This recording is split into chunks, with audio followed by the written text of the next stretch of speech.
Bueno, continuamos.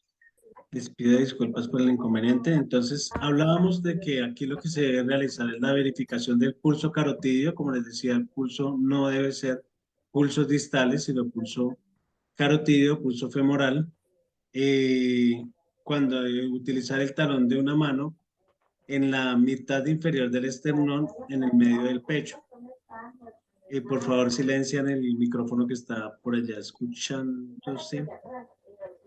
Eh,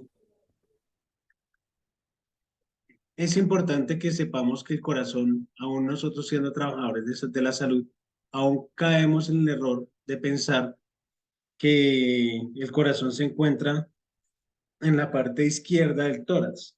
El corazón se encuentra en la parte inferior del esternón, ¿cierto? Pero está recostado hacia la parte izquierda, por eso el pulmón, digamos, izquierdo es más pequeño que el derecho. Por eso los dedos deben ir dirigidos hacia la parte izquierda, ¿sí? Favoreciendo el masaje cardíaco. Pero debe estar ubicado en esa posición, en la parte inferior, como lo vemos aquí. Coloca la otra mano encima de de la primera mano. Acá podemos entrelazar los dedos, donde debemos entrelazar los dedos, y la presión se hace verdaderamente con el talón de la mano. ¿Listo? Acá hacemos la presión. Enderece los brazos y presione directamente hacia abajo, como se ve aquí. Las compresiones deben ser de más o menos 5 a 6 centímetros en el pecho de la persona, como se los había dicho. Presión de 120 de 100 a 120 compresiones por minuto, es decir, 2 por segundo. Y entre cada compresión no debes de presionar completamente el pecho, es decir, que debe ser constante. Entre estos 5 a 6 centímetros, no que una compresión sea de 5 centímetros y la otra sea de 2, ¿sí? Sino debe ser igual. Por eso les digo que esto es bastante agotador. Que la pared del tórax y permite que la pared del tórax vuelva a la posición natural. Es decir, yo no puedo comprimir 6 centímetros y soltarlo hasta 3 y volver a hacer la otra, no. Que vuelva y eleve, vuelva y eleve, vuelva y eleve, vuelva y eleve, hasta que para que esta compresión sea efectiva.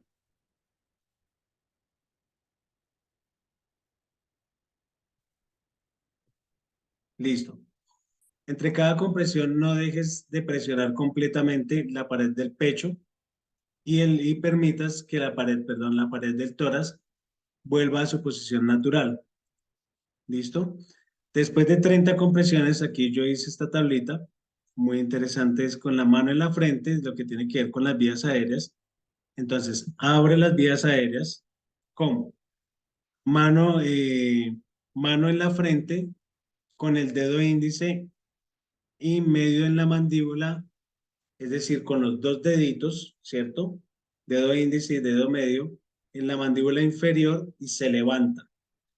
No realice el levantamiento del mentón si hay sospechas de una persona que tiene una lesión en el cuello. Se debe hacer como se encuentre, ¿sí? Digamos, un paciente en caso de un trauma severo que tenga un trauma en la parte de la cabeza, un trauma en cuello que podamos evidenciar. Entonces, des en cuenta aquí los deditos en la parte de la mandíbula, otra en la frente y lo levantamos. Cuando hay un daño en el cuello, se usa el empuje mandibular, que es lo que quiere decir, no muevo el cuello, pero si sus labios están cerrados, abro el labio inferior con el pulgar, como lo vemos aquí en la figura de F. Entonces lo que hago es simplemente que sostengo con estos dos dedos la parte superior para que no mueva el cuello y con estos dos dedos lo que hago es empujarlo hacia abajo para poder hacer la respiración. Da una respiración mientras observas la elevación del pecho. Les hablaba ahorita de la elevación del tórax y no del abdomen. Repite mientras das una segunda respiración. Las respiraciones deben ser dadas durante más de un segundo. ¿Listo? Importante. Entonces yo no puedo dar una respiración superficial, sino la respiración debe ser profunda. Yo, basado en la experiencia que he tenido, lo ideal es que esa respiración sea sostenida, no, ¿cierto? No mandando el soplido, sino sostenida, fuerte y aproximadamente entre 3 a 5 segundos. Reanudar las compresiones de pecho, cambiar rápidamente entre compresiones y respiraciones de rescate para minimizar las interrupciones y compresiones de pecho. Es decir, si yo estoy con otro resucitador, lo que debo hacer es que cuando vamos a cambiar, primero le aviso a la otra persona porque yo me canso, empiezo a sudar y demás. Los brazos, cuando yo me empiezo a cansar en muchas oportunidades, ya no hago la misma compresión, la compresión deja de ser de 5 a 6 centímetros. Entonces hablo con el otro resucitador y digo, cambian, vamos a cambiar. Y cuando termino de hacer las compresiones, entonces la persona inmediatamente, ¡pum!, cambia la posición. Yo paso a dar las respiraciones y la persona pasa a dar las compresiones. Acá les muestro eh, el RCP con dos rescatistas, que es el primer socorrista, que es cuando vamos a verlo nosotros, la parte de primer respondiente, porque eso hace parte del diplomado donde encontramos el curso de reanimación básica avanzada, primeros auxilios y primer respondiente que van íntimamente relacionados. Entonces, se comienza con las compresiones torácicas y cuenta las compresiones en voz alta. ¿Para qué? Para saber en qué momento se debe terminar y se debe realizar todo. Hice esta tabla muy interesante donde aquí habla, digamos, de manera comparativa. Cuando hay un segundo socorrista, el segundo socorrista, mientras yo voy haciendo algunas cosas de aquí, el segundo socorrista va haciendo estas. Prepara el DEA, aplica las almohadillas, las va colocando, abre las vías aéreas de la persona y da respiraciones de rescate, ¿cierto? Mientras yo doy las compresiones, yo des en cuenta que yo puedo jugar entre pasar a ser del primer socorrista al segundo socorrista, de acuerdo a qué tan cansado me encuentro o quién es más hábil para realizar una u otra función. Abrir las vías de la persona. Entonces, yo voy dando las compresiones, termino a las 30, la persona da las respiraciones y yo vuelvo y inicio las compresiones. Cambiar los papeles después de cada 5 ciclos es lo recomendado de las respiraciones, eh, pues con el fin de que se hagan adecuadamente y con la fuerza suficiente. Cambiar rápidamente de función, como les decía, y reanudar RCP de inmediato después de fibrilar.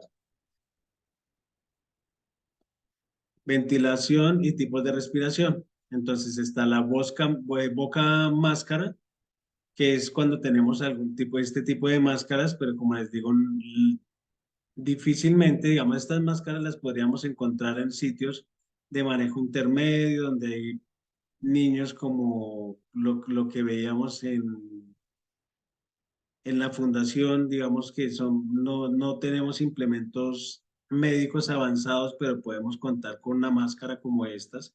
Podemos contar en algunos sitios con ambú, que este ambú nos va a generar, pues va a evitar muchas complicaciones y va a ser mucho más aséptico y limpio. Incluso va a protegernos del paciente cuando vamos a nosotros mismos a hacer la resucitación. Está la mascarilla bolsa, que es cuando el segundo rescatista realiza las respiraciones. Está la boca a boca, adultos y niños mayores. En este caso, ¿cuál es la diferencia?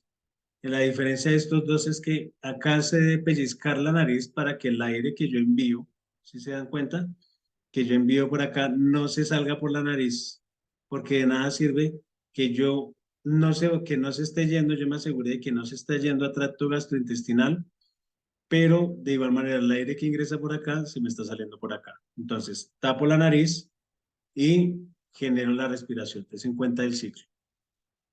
¿Listo? Siempre se deben sellar los labios con los de la otra persona. ¿Para qué? Para que tampoco se salga por un ladito el aire que estoy ingresando al paciente. En el caso de los lactantes de 0 a 1 año, lo ideal es que creemos un sello usando los labios para que sea boca y nariz. Entonces ese sello, la boca de nosotros, pues nos permite que podamos meter la boca en la nariz del niño, hagamos un sello fuerte y hagamos las respiraciones efectivas, como dice acá, sople suavemente en la nariz y boca del bebé por un segundo. ¿Por qué por un segundo? Porque dice uno que sería menos si ahorita yo recomendaba una respiración sostenida incluso de 3 segundos, porque aquí sería de 1 segundo, porque el requerimiento de oxígeno es menor en un niño que en un adulto. Bueno, entonces, en este caso vamos a ver el algoritmo para los niños. Acá vamos a avanzar mucho más rápido. Ya creo que ya el avance que hemos tenido nos ayuda a entender mucho más fácil lo que debemos hacer. Entonces, no responde esta misma parte, sí, ¿cierto? Sin respiración normal. Y inmediatamente, servicio de urgencias, evaluar el pulso, tal cual como el anterior. Uno o dos rescatistas, pero aquí hay cambios. Se inician ciclos de 15 compresiones y 2 respiraciones. Vamos a ver cómo son esas compresiones que son diferentes a las que tenemos que hacer con el adulto, ¿cierto? En este caso, dice pulso débil y dice administrar una respiración cada 3 segundos. Claro, porque en el otro era cada 5 o 6 segundos, porque aquí solamente estamos haciendo 15 compresiones y las mismas 2 respiraciones. Entonces estamos, en el otro eran, en adulto eran 30, acá son solamente 15, entonces cada 3 segundos. Agregar compresiones si el pulso permanece menor de 60 por minuto, con pobre perfusión, a pesar de ser adecuada la oxigenación y la ventilación. Aquí hablamos de cuando hay impulso débil, ¿listo? Cuando está el paro, definitivamente, pues se hace se ubica el desfibrilador. Pasamos aquí en la misma interacción que teníamos ahorita, que es evaluar si la corrección del ritmo cuando después de la descarga. Entonces dice administrar el shock del RCP inmediatamente por 2 minutos sin pausa, tal cual como se había hecho, se hace en los adultos. Volver a leer, volver inmediatamente, nunca se les pasa esta parte, inmediatamente después del shock, si el paciente no recupera, inmediatamente por 2 minutos más, nuevamente RCP y verificamos cada 2 minutos. Continuar los pasos hasta que llegue el soporte avanzado o hasta que la persona presente signos de retorno espontáneo de la circulación. ¿Listo? ¿Por qué, digamos, dice el retorno espontáneo de la circulación? Porque la persona en sí, como tal, se considera fallecida o se considera muerta cuando su corazón deja de latir, no necesariamente cuando deja de respirar.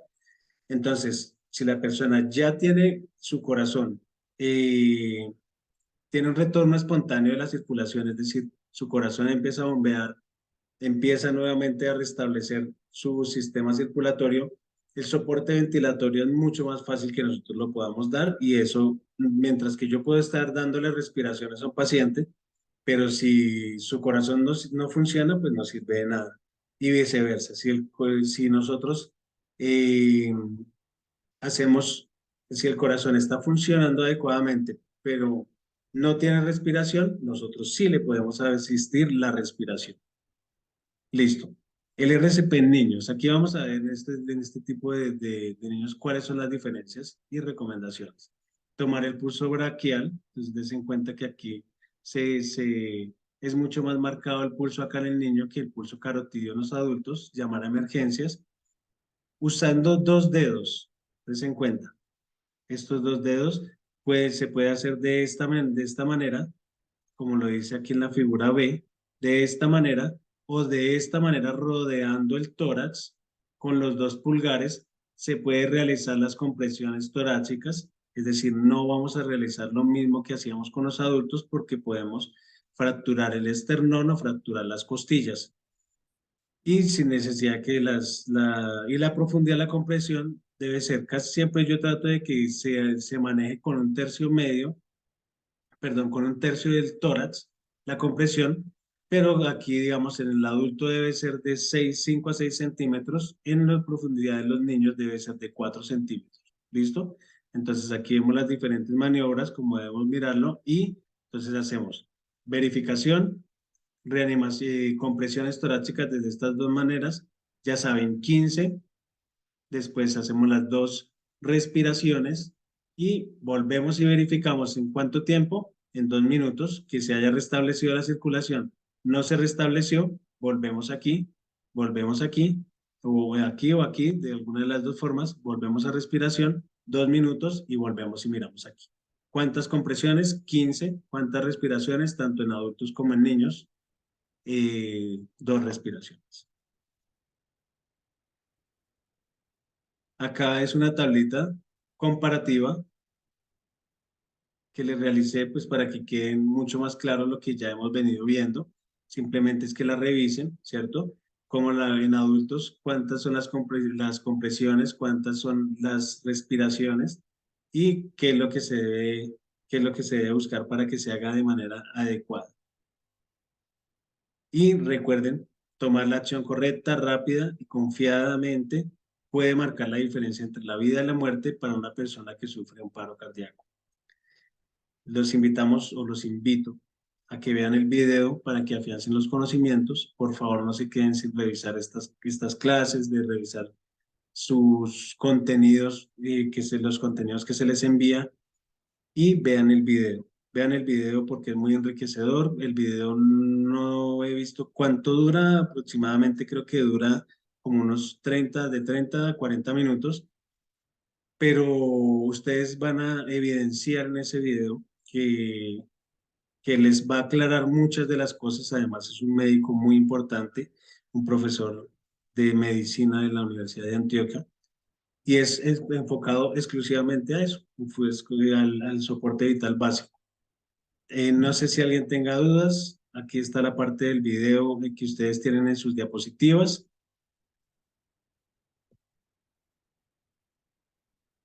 Muchas gracias, muchachos, por su atención. ¿Dónde No, en está? mi caso no tengo dudas. De pronto sí un poquito es con el tema de la edad. Digamos, una persona adulta mayor, ¿hasta dónde uno toma la decisión de hacer una RCP a un adulto mayor? Bien. Entonces, los tiempos están determinados. Eso es una muy buena pregunta. Tiempos están determinados principalmente de más o menos unos 15, de unos 15 minutos a una media hora. ¿Eso de qué depende? Depende de varias cosas. Depende que después, digamos, el cerebro deja de recibir oxígeno. O sea, se considera que el cerebro después de dejar de recibir oxígeno adecuadamente, de 20 minutos, el cerebro muere. Es decir, que el paciente ya está en muerte cerebral. El paciente no es resucitable en ese momento. Es decir, que si durante 20 minutos tú realizas reanimación, el paciente ya no es resucitable, lo puedes dar por fallecido, ¿sí? Pero esto es sujeto a qué? Que digamos tú lleves dándole reanimación durante 10 minutos y a los 10 minutos, ¡pum!, volvió el ritmo cardíaco o vuelves a sentir que es espontáneo. Pero el paciente, ¡pum!, dura un minuto así y vuelve y entra en paro. Tú debes empezar a contar desde el momento en que el paciente volvió y presentó, eh, restableció la circulación y volver a dar la reanimación. Sin embargo, hay pacientes que entran en paro, y tú consideras que, digamos, a los 40 minutos ya no, el paciente no es resucitable, ¿sí? Entonces es relativo, lo vamos a ver mucho más amplio en soporte vital avanzado, porque aplica para los dos casos. Sin embargo, obviamente es mucho más fácil sacar a un paciente con un soporte vital avanzado que con un soporte vital básico. Por eso siempre en la cadena de supervivencia yo no puedo omitir ni la toma del tiempo desde el momento en que yo identifico que el paciente está en paro, ni puedo omitir el llamado a emergencias.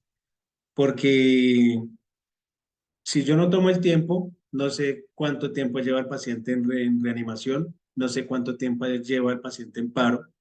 Además de que yo puedo llegar y el paciente lleva ya 10 minutos en paro.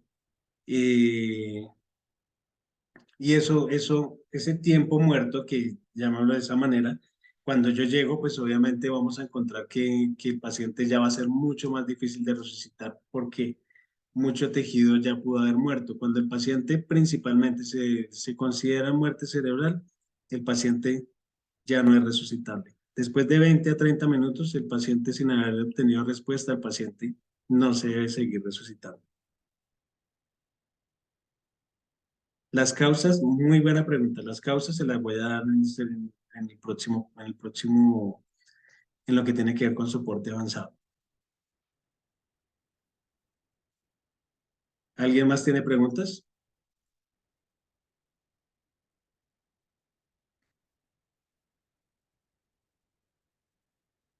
¿Están por ahí, mis chicos? No, yo solo tenía esa duda, profe. María Fernanda.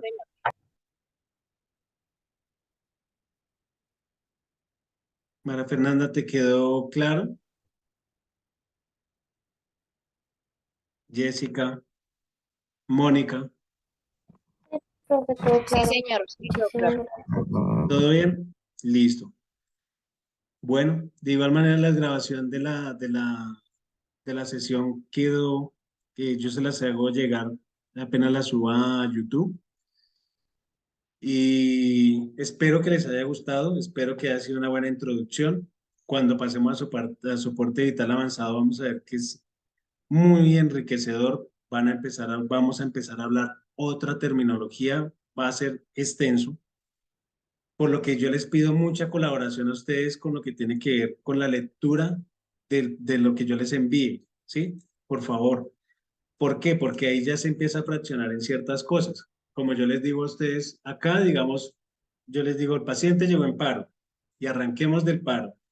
Y el paciente, ya nosotros, el punto de partida de nosotros es saber que el paciente entró en paro, que ya lo encontramos en paro cardiorrespiratorio, que lo vamos es simplemente a escuchar si está respirando, simplemente a tomar pulso, a ver si está latiendo el corazón y empezamos maniobra de resucitación. En el caso del soporte vital básico, yo necesito para antes de empezar ese soporte vital avanzado, perdón, yo necesito antes de eso conocer enfermedades cardíacas, conocer enfermedades cerebrales, cardiovasculares, heridas de armas contundentes, traumas, heridas por arma de fuego y cortopunzante, ahogamiento, asfixia, quemaduras. Entonces, si bien es cierto, todo eso no se lo voy a meter en una sola cosa porque recuerden que, por ejemplo, quemaduras, asfixia, este otro tipo de cosas lo vamos a ver en primeros auxilios, eso va cada uno en su orden. Eh, sí es muy importante que ustedes sepan qué es un infarto, cómo se da un infarto, qué es una arritmia, cómo, por qué. Porque en este caso, si ustedes se dan cuenta, no tienen que aplicar un medicamento dependiendo del diagnóstico. Ustedes simplemente encontraron un paciente en paro. Mientras que en el hospital ustedes tienen que identificar la causa del paro. Allá no es que el paciente me llegó muerto y yo simplemente tengo que resucitarlo. No, yo tengo que saber por qué el paciente me llegó en el estado que me llegó. Entonces yo llego, pongo electrodos, identifico que el paciente está con un infarto agudo de miocardio, pongo medicamentos. ¿Qué medicamentos tengo que poner para un infarto agudo de miocardio? Para una ACV que normalmente se le conoce como una trombosis o una hemorragia cerebral, qué medicamentos debemos poner, qué es un vasodilatador, qué es un vasoconstrictor, qué es un anticonvulsivo, qué es. Entonces, de ahí ya necesitamos tratar la causa. Cuando necesitamos tratar la causa, entonces identificamos plenamente que si nosotros no sabemos de patología que puede llevar a un paro cardiorrespiratorio, de nada sirve que yo les diga avanzado, el soporte vital básico avanzado es esto, esto y esto y esto, partiendo de la nada. Ahí se necesita saber qué es lo que deben hacer, porque digamos, ustedes llegan allá y el paciente, el médico les dice, el paciente llegó en infarto agudo de miocardio. Entonces, ¿qué deben hacer ustedes? Preparación de carro de paro. Listo, empiezan. ¿Qué debes hacer tú? ¿Cuáles son tus funciones en ese momento? ¿Me quedo así esperando que el médico me lo diga todo? No. Ahí inmediatamente tú tienes que coger la vena, tú tienes que alistar líquidos. ¿Por qué razón el paciente, digamos, llegó en acetoacidosis diabética? De pronto ahorita le suena en gringo, pero una acetoacidosis diabética, ¿qué tipo de solución debo poner? ¿Será que le pongo glucosa a un paciente que me llegó con 600? ¿Le pongo destroza en agua destilada a un paciente que me llegó con 600 de glucometría? ¿O le debo poner agua destilada? ¿O le debo poner lactato de Ringer? ¿O le debo poner solución salina? ¿Sí me hago entender? Y entonces ahí es donde está la verdadera diferenciación. Entonces, no omitan el material que yo les envío. Es muy importante. Aquí, el paso que sigue a este debe ser más profundo. La ideal es que no tomemos las cosas por separado. El diplomado de APH como tal es un diplomado, el curso es algo que este curso yo se lo puedo dictar a un personal digamos, ¿qué les digo yo? De una manera menos intensiva, obviamente, pero digamos a un personal de una empresa, a 10 personas de una empresa para que manejen primeros auxilios, ¿sí?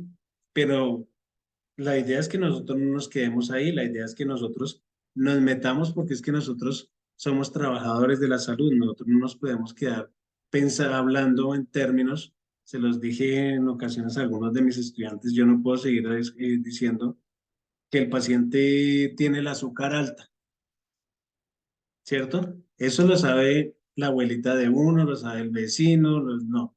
Nosotros tenemos que empezar a hablar de terminología, debemos enfocarnos, debemos crecer en nuestro conocimiento y eso es lo más importante.